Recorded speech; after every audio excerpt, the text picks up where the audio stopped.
I hope you'll join us tonight and join your Los Angeles Fire Department in accomplishing the goals of this event. And we have 3 goals for tonight. 1, that we remember 9/11. 2, that we celebrate our victory over those who have sought to harm us.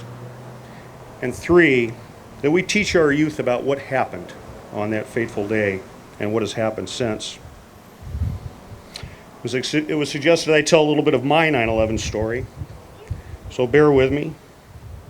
But on 9/11, 2001, 3 other firefighters and I were on the first American Airlines flight out of Los Angeles International Airport to Washington, D.C. We were on a work-related trip to Virginia. We boarded our plane as usual, and I called home as the plane began to back away from the boarding ramp, as I always do.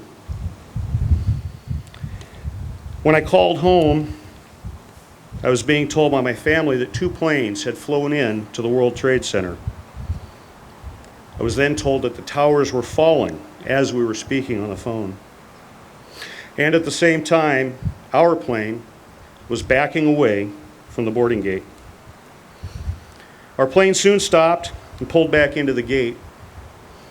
The captain of the plane told us that there had been a problem with air traffic control and we could remain in our seats. Hopefully we would be departing soon. A few minutes later, we were told that we should depart the plane and we would be notified when our flight would be rescheduled. The airline thought that the delay might be an hour or 2. We still weren't sure what was going on. I'll never forget, one of the flight attendants was very distraught, had to be escorted off the plane by other flight attendants. I surmise now that she had been told one of her loved ones had been aboard one of the hijacked planes. Myself and the other firefighters found a TV in a closed airport bar and we turned it on. Now leave it to firefighters to find a closed airport bar at 7 o'clock in the morning, but we did. And 24 hours later, all 4 of us, as members of the Los Angeles Fire Department's Urban Search and Rescue Team, were on the ground at Ground Zero in New York, searching for survivors.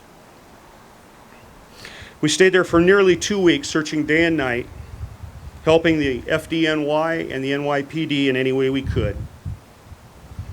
Others from the l.a.f.d. joined us back there in New York, helping out at New York fire stations, assisting with search and rescue, and helping those who are grieving. I remember that 2 days later, on September 13th, I asked one of my friends on the USAR team how he was doing, how he was holding up. He said he was okay, and he added, "That's one heck of a way to spend my birthday, though." I agreed, it was one heck of a way to spend his birthday. My birthday is also September 13th. The firefighter I was speaking with was someone I grew up with. We'd known each other for nearly 23 years, long before the fire department, long before that career had entered our minds. We'd been friends the whole time. We played football together, ran track, attended classes. We never knew we shared the same birthday until that September 13th. That's my story of 9/11, or part of it anyway. More importantly, I remember some other things, and I hope you do too. I remember that regardless of politics, religion, race, or any other labels, we all came together as Americans. Amidst our tragedy, we found power in our diversity. Our spirits were strengthened. Our resolve was steeled. We were all Americans, and we still are today.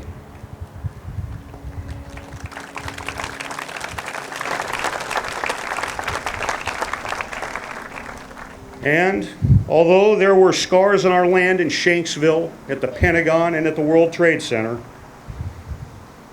our national fabric was made whole. That's how I remember 9/11. I want to ask each and every one of you, how do you remember 9/11? What is your story? From that fateful day to today, we have had to remain vigilant. We've had some heart-wrenching losses. And while we are not perfect, we have achieved many victories. Celebrate our victories You see, acts of cowardice on the part of others led to American acts of courage, victory. Acts of indignity led to American acts of honor, victory. Injustice led to American acts of kindness, victory. By turning 9/11 into a celebration, we do achieve victory. That's why I celebrate 9/11. I ask all of you to join us in that celebration. And what about the future? Personally, I was recently prioritizing some things that I want to accomplish in my life, and it got me thinking that those children born this year will reach retirement age in about 2078. Think about that for a moment. What are we going to teach those children about what happened on 9/11? My hope is that we teach them that American strength truly comes from our diversity. That while people flee some countries, America is still a land that people flock to. And I truly hope that you teach them, each of you teaches them your 9/11 story. And we've come here tonight to memorialize those who died on 9/11 and in the subsequent war, and honor those who have served at home and abroad since that date. And as Abraham Lincoln said in the greatest of all speeches, it is altogether fitting and proper that we should do this. At Gettysburg, he also said that we here highly resolve that these dead shall not have died in vain. So in closing, I ask that you remember 9/11, that you celebrate our victory, that you teach your story of 9/11 to carry on the legacy. Ladies and gentlemen, thank you for joining our Los Angeles Fire Department Memorial.